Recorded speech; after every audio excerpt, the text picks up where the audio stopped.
I'm 49 years old. You know, I got 9 kids. I've landed the first job in my life. I've been working almost 3 years now, so I'm more so focused on me and my family.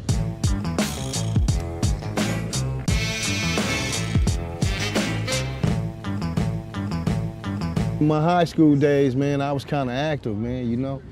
And, you know, I used to get caught in them GTAs with guns and shit like that, to where, you know, they got tired of me eventually, and they told me they was gonna keep me out the gun business for a long time.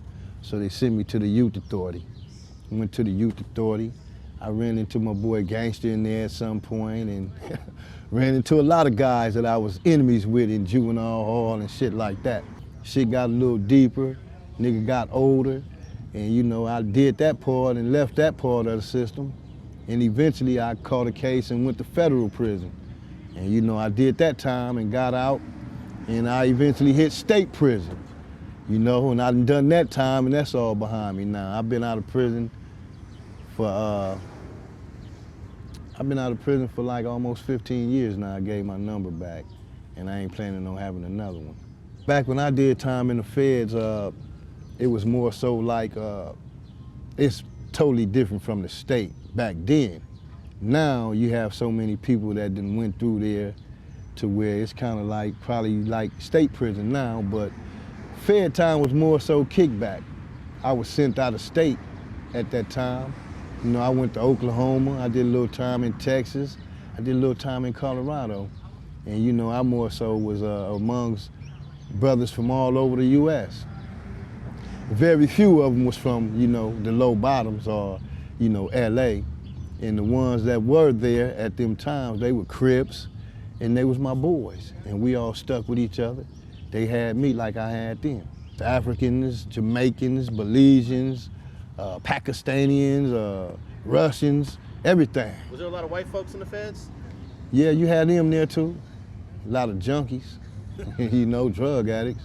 I caught a drug case, my first drug case ever. I was indicted on a federal indictment. And you know, I went there. Thank God it was my first drug case ever. And you know, they kind of like gave me a slap on the hand. I only did a couple of years off that shit, and I got out. On my initial parole, maybe like a month after I paroled, I caught a murder.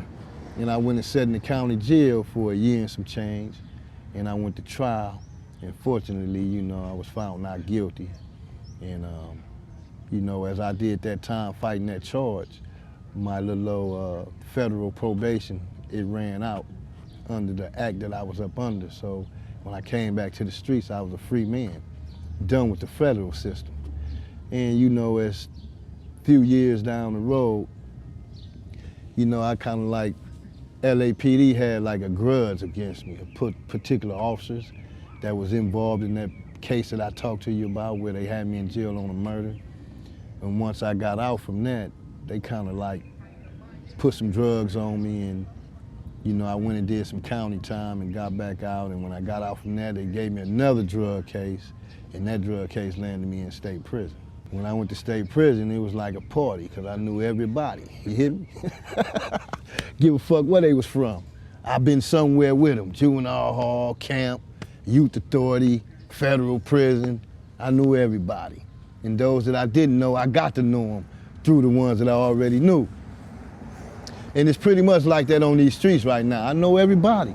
I know a little bit of everybody from everywhere. And it's all love. Wherever I go, I'll be embraced, you know. Real niggas recognize other real niggas. Now you were talking about these police putting the case on you. We were talking about Newton Division? Yeah. And they had a nickname, the Shooting Newton. You ever heard that phrase before? Yeah, I know all about it. Yeah, so I more so, you know, it was like a particular officer at that time, I don't know, personal vendetta with him. And his name was Richard Arciniega. Ah.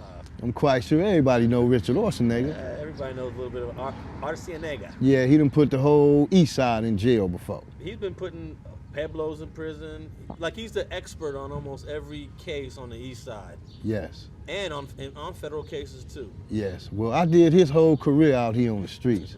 The whole time I was a blood, you know, he was, I seen him become, I seen him his first year of being a police officer. And I ran the streets all the way until he retired. He's retired now. At that time, I thought it was something personal. And, I didn't like him at that time, and probably he didn't like me. But as the years went, he kind of like fell back up off me and left me alone, and I kind of like, left my differences alone with him. So, it's been a whole bunch of years that, I've been prison free. During the time I was involved in going back and forth to prison, it had a lot to do with him. When I was on parole for like 8 years, and I stayed in jail.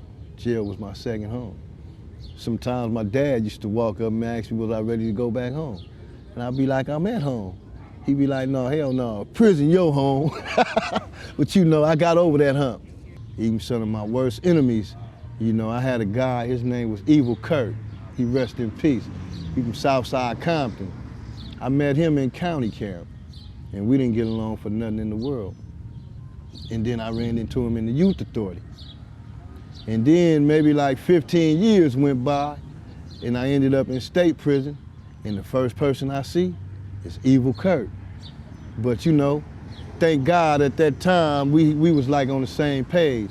He seen me, I seen him, he approached me, and he told me, we grown men now, and we're gonna let that shit be in the past. We was little kids, 15, 16 years old, and we're gonna leave that shit back then. And I liked that he was thinking like that, and I felt the same way. So we had an agreement that, whatever we had in the past, that's all in the past. And we started anew. So he became a good friend of mine. But a lot of times I used to be on the yard, leaning up against the wall, high off some weed or something, and I look up, Evil Curt and his crew walking the track. And he was well known up in there. And I just laugh and be like, damn, that's the same nigga, that's the same brother he was back in juvenile hall in Kent. And he probably said the same thing about me, because as time went on, I met other Crips up in there and shit, and they used to tell me, yeah, Evil Curt told me about you, man, And I had the same respect for him too.